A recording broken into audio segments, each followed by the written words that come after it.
अस्सलाम वालेकुम नाज़रीन कराम, मैं हूं आपका होस्ट अयाज अहमद। नाज़रीन कराम, करोड़ों पाकिस्तानी इस बात का इंतजार कर रहे थे कि आखिर कब वो घड़ी आएगी जब election commission of Pakistan form 45 अपनी वेबसाइट के ऊपर जारी करेगा, क्योंकि जो असल धांधला मारा गया, जो दो नंबरी मारी गई है, उसका बिल्कुल दूध का दूध और पानी का पानी उस वक्त होना था जब election commission of Pakistan form 45 जारी करता। तो इलेक्शन कमीशन ऑफ पाकिस्तान ने फॉर्म 45 जारी कर दी है। धांधले सारे के सारे सामने आ गए हैं। पता लग गया है कि लोगों ने किस तरीके से अल्लाह के पाक नामों के नीचे और कुरानी आयात के साए तले खड़े होके जो झूठे हलफ उठाए हैं वो किस तरीके से उठाए हैं। उनकी बेस क्या थी? बेस थी फॉर्म 45, और उस फॉर्म 45 के अंदर क्या क्या कारस्तानियां की गई हैं, कौन कौन सी कलाकारी लगाई गई है, वो सारी की सारी मैं आपके सामने रखने लगा हूं, क्योंकि इलेक्शन कमीशन ऑफ पाकिस्तान ने आखिरकार फॉर्म 45 अपलोड कर दी है। वैसे तो कानूनी तौर पे 14 दिन के अंदर अंदर अपलोड करने थे, लेकिन ये 26-27 दिन के बाद जाकर अपलोड की है। लेकिन ये अच्छी बात है कि अपलोड कर दी है, जरा सब कुछ सामने आ गया। मैं वन बाय वन आपके सामने रखने लगा हूं कि किस तरह के धांधले मारे गए हैं। लेकिन आपसे गुजारिश है कि आपने नीचे ये जरूर बताना है, और जस्टिस काजी फायद ईसा साहब से आपने ये रिक्वेस्ट करनी है, पूछना है कि जनाब मोहतरम, पाकिस्तान तहरीक इंसाफ से तो बल्ला आपने ले लिया था कि उनके इलेक्शन के अंदर बेज़ाब्तगियां पाई गई थी, तो ये जो यहां पे हो रहा है, क्या इसके ऊपर भी कोई एक्शन होगा या नहीं होगा? ये आपने हमारे ऑनरेबल चीफ जस्टिस साहब से जरूर पूछना है, क्योंकि चीफ जस्टिस साहब कहते हैं कि इलेक्शन कमीशन ऑफ पाकिस्तान एक आईनी अदारा है, लिहाजा इस अदारे की इज्जत करनी है। तो कितनी इज्जत करनी है ये भी काइंडली बता दें, और फॉर्म 45 में आपके सामने रखने लगा हूं। सबसे पहले है सलमान अकरम राजा वाला हल्का NA 128। इसका फॉर्म 45 देख लें जी। ओरिजिनल भी है और फेक भी है, यानी कि जिसमें टेम्परिंग की हुई है, रद्दो बदल किया हुआ है, वो भी है।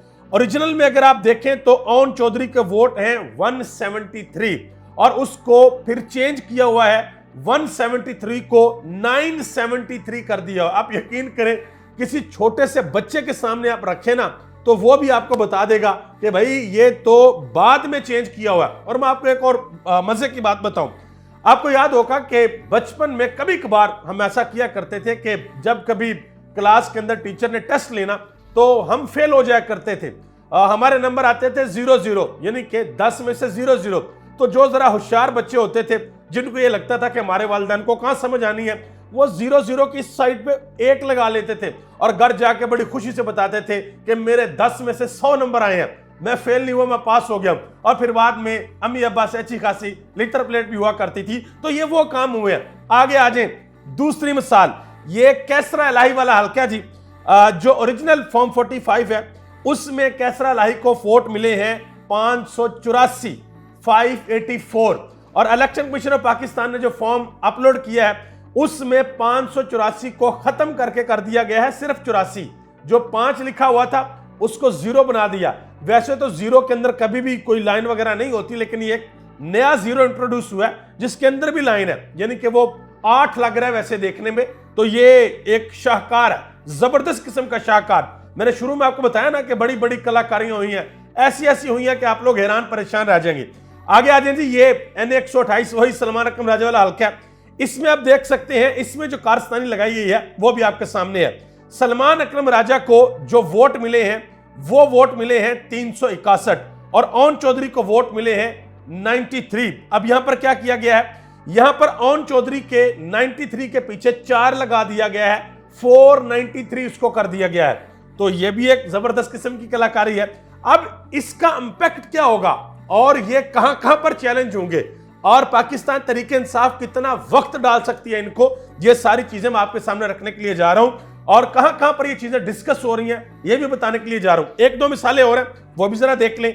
ये है NA 87 खुशाब का ये हल्का है। यहां पर क्या हुआ जी, मलक शाकर बशीर अफवान साहब हैं, उन्होंने 1168 यानी कि 1168 वोट लिए हैं, ये ऊपर लिखे हुए हैं, लेकिन नीचे जो टोटल वोट है वो है 797। वो नीचे टेम्परिंग करना भूल गए हैं, सिर्फ ऊपर 1 लगा के तो 1000 प्लस कर दिया। आगे आ जाए, नवाज शरीफ साहब वाला हल्का, बड़ा जबरदस्त हल्का जी। उसमें आ जाए, नवाज शरीफ वाले हल्के में तो ज्यादा मेहनत नहीं की, 1-1 लगा दिया। जहां पर 291 वोट है वहां पर 1291 कर दिए, यानी कि 1000 वोटों का सीधा सीधा जो है वो इजाफा कर दिया, आप देख लें। और साथ में माशाल्लाह साइन भी किए हुए हैं कि जी हमने खुद किया, हमसे गलती हो गई थी। आगे आ जाइए, एक और देख ले, एक और शाहकार है। ये भी जनाब मोहतरम नवाज शरीफ वाला हल्का है। इसमें नवाज शरीफ साहब को वोट पड़ते हैं 263 और 2 के सामने 1 लगा के उसको 1263 बना दिया। लेकिन गलती ये की है कि वो जो 1 लगाया है वो दोनों कॉलम्स के अंदर लगाना था। पहले कॉलम में भी लगाना था और दूसरे में भी लगाना था। दूसरे में तो सिर्फ 263 लिखा हुआ है और पहले में 1263 लिखा हुआ है, तो यहां से भी पकड़े गए हैं। अब आगे आ जाए, ये ख्वाजा आसफ वाला हल्का है। ये ख्वाजा आसफ को वोट मिलते हैं 121, उसको बना दिया 421। और रेहाना इम्तियाज डार को मिलते हैं 413, उसको बना दिया 213।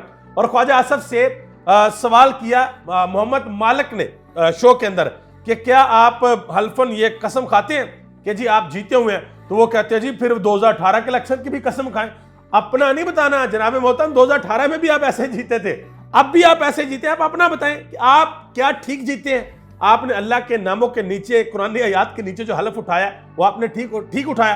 फिर पीछे चले गए, वो जी जनरल अयूब, फातिमा जना, वो तो कहानियां अगर खुलने पे आ गई तो फिर तो भाई पता नहीं कौन कौन आएगा नीचे। खैर आप अपना बताएं कि क्या आप ठीक जीते हैं? क्या आप रेहाना डार, जिसको आप अपनी बहन आपने कहा हुआ, क्या आप अपनी बहन से वाकई जीते हैं? आपको लगता है कि आपकी ये जीत ठीक है, आपको लोगों ने वोट दिया, आपको लोगों ने मैंडेट दिया? ये ख्वाजा साहब आपने बताना है और जरूर बताना है। और मेरी गुजारिश है, दस्तबस्ता गुजारिश है कि जिस भी टीवी चैनल के ऊपर ख्वाजा आसफ साहब जाएं, पहला सवाल इनसे यह करें कि क्या आप अपनी बहन रेहाना डार से जीते हैं? क्योंकि इन्होंने कहा था कि रेहाना डार मेरी बहन है, मेरी बहनों जैसी हैं, तो पूछें कि क्या आप उनसे जीते हैं। जरूर यह सवाल पूछें। आगे आ जाए जी, हलीम आदल शेख वाला हल्का, कराची से हल्का है, NA 238। अब यहां पर क्या हुआ? यहां पर कारस्तानी लगाई गई है जी सादक इफ्तिखार साहब, जो कि ओपोनेंट थे उनके। हलीम आदल शेख के वोट हैं समथिंग 67, पता नहीं अब 167 थे या 267 थे। बहरहाल जो तीसरा डिजिट है उसको मिटा दिया गया, व्हाइट रिमूवर से उसको मिटा दिया गया। और सादक इफ्तिखार साहब के वोट कर दिए गए 207। फिर वही गलती कि पहले कॉलम में तो 207 कर दिया, लेकिन अगले कॉलम में वो 07 ही है, वो टोटल 7 ही है। तो अब साफ लगाएं 7 को 207 किस तरीके से बनाया गया। इसके बाद आगे आ जाए जी, मियां महमूद रशीद वाला हल्का है, PP 169। इसमें मलक खालिद परवेज खोखर साहब हैं, उनको वोट मिलते हैं 94, उनके वोटों को बना दिया जाता है 594। और जो कुल तादाद है वो है 438, लेकिन उसको बनाया हुआ है 938, यानी कि ऊपर 500 वोट ज्यादा किए तो नीचे भी 500 के हिसाब से जो टोटल अकाउंट है वो भी ज्यादा कर दिया। तो ये सारी की सारी दो नंबरियां खुलकर सामने आ गई हैं। और मरियम नवाज साहब वाला हल्का, उसका फॉर्म 45 अभी तक अपलोड नहीं हुए। और कराची का हल्का है आलमगीर खान का हल्का, 1 लाख वोटों की लीड है उस हल्के की, उसके फॉर्म 45 भी अभी तक अपलोड नहीं हुए। तो सबसे बड़ा सवाल है हमारे ऑनरेबल चीफ जस्टिस से कि जनाब मोहतरम इसका क्या करना है, यहां पर पाकिस्तान की अवाम क्या करेगी। जुनैद सलीम साहब ने एक बड़ी अहम बात की है। उन्होंने कहा कि अगर कोई समझ रहा है कि लोग भूल जाएंगे तो ऐसा नहीं होगा। लोग सब भूल सकते हैं लेकिन मैंडेट पर मारा हुआ डाका कभी नहीं भूल सकते, आप बेशक जो मर्जी कर लें। इन्होंने बात की है कि लोग नहीं भूलेंगे। और सिबगतुल्लाह विरक साहब ने एक ट्वीट किया, उन्होंने कहा कि ये फॉर्म 45 इस एतमाद से तैयार किए गए हैं कि इस बस्ती का काजी डैश है। उन्होंने जो लफ्ज इस्तेमाल किया मैं मुनासिब नहीं समझता, लेकिन इस बस्ती का काजी डैश है। आप देख लें कि उन्होंने क्या लिखा हुआ है। और जो इंटरनेशनल मीडिया है वो क्या खबरें लगा रहा है, या BBC की खबर देख लें। उन्होंने हेडलाइन लगाई हुई है कि इमरान खान कैदी नंबर 804 जो डयाला जेल से भी हुकूमत को मुश्किल में मुब्तला रखे हुए है। इलेक्शन में सब कुछ करने के बाद इमरान खान से सिंबल छीन लिया, पार्टी तोड़ दी, पता नहीं क्या क्या किया, फिर भी कैदी नंबर 804 इनके ऊपर हावी है। सलमान अकरम राजा ने एक बड़ा अहम बयान दिया। उन्होंने कहा जी पंजाब के अंदर 300 सूबाई और 140 जो कौमी असेंबली के हल्के हैं, उन सब हल्कों के लिए 2 जजेस पर मुश्तमिल ट्रिब्यूनल बनाए गए हैं। इन केसेस का तो 20 साल के अंदर भी फैसला नहीं हो सकता, लिहाजा यह कह देना कि ट्रिब्यूनल बन गए हैं, यहां 20 साल केस लड़ते रहो और असेंबली की मुद्दत तो 5 साल है, कोई हल नहीं। यह साबित है भाई, यानी कि आप थोड़ा सा सोचें कि 300 सूबाई असेंबली के हल्के हैं और 140 कौमी असेंबली के पंजाब के अंदर, और सिर्फ 2 ट्रिब्यूनल हैं, 2 छोटी छोटी अदालतें हैं। आपने इन सब हल्कों के मामले उनके पास लेकर जाने हैं, 5 साल गुजर जाएंगे, असेंबली खत्म हो जाएगी, अगले इलेक्शन आएंगे, वो भी खत्म हो जाएंगे, उससे अगले इलेक्शन भी आएंगे, यानी कि 20 साल भी आपके इन हलकों का फैसला नहीं होना। और फिर लोग पूछते हैं कि कौमें तरक्की क्यों नहीं करती। कौमें कभी इस वजह से तरक्की नहीं करती कि जो हमने पैरामीटर्स बना रखे हैं ना, जैसे हम कहते हैं जी बाहर के मुल्कों में पता नहीं क्या है, ये नहीं होना चाहिए, वो उन मुल्कों के अंदर बड़ा गंद है, बहुत कुछ है, लेकिन एक चीज उन मुल्कों के अंदर इंसाफ है।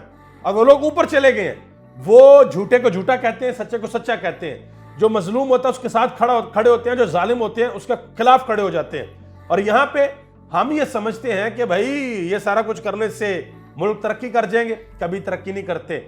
जहां पर ये 2 नंबरियां हूं, फ्रॉड हूं, यहां पर ये वाले कारस्तानियां हूं, वहां पर अल्लाह की बरकत नहीं होती, ये मेरी बात याद रखिएगा, कभी भी नहीं होती। चलें जी, मिसाल के तौर पे आप थोड़ी देर के लिए मुझे रखें जी, मैं इलेक्शन जीत के आया हूं और मैं फॉर्म 47 वाला बंदा हूं, फॉर्म 45 वाला बंदा नहीं हूं, और मुझे पता मैं हार के आया हूं। मैं जो मर्जी कर लूं, मेरा जमीर कभी भी मुझे चैन नहीं लेने देगा, वो मुझे हमेशा कहेगा 2 नंबर आदमी है तू हार के आया, तू जीत कर नहीं आया। अब आप जितने भी लोग हैं जो फॉर्म 47 की पैदावार है, या जिनके बारे में तरीके साहब कहते हैं ये फॉर्म 47 से जीत कर आए हैं, यहां तक कह दिया कौमी असेंबली के अंदर कि इनको अपने बीवी बच्चे नहीं मानते कि ये एमएनए है। अब साहब लगाए कि उनका क्या हुआ, क्या इस सिस्टम के अंदर, इस एनवायरनमेंट के अंदर, क्या पाकिस्तान के अंदर एक सियासी इस्तेहकाम आ सकता है? ये आप इसका जवाब नीचे जरूर दीजिएगा। आप सबका बहुत बहुत शुक्रिया। पाकिस्तान जिंदाबाद, पाकिस्तान के अवाम और पाकिस्तान के इदारे पाइंदाबाद।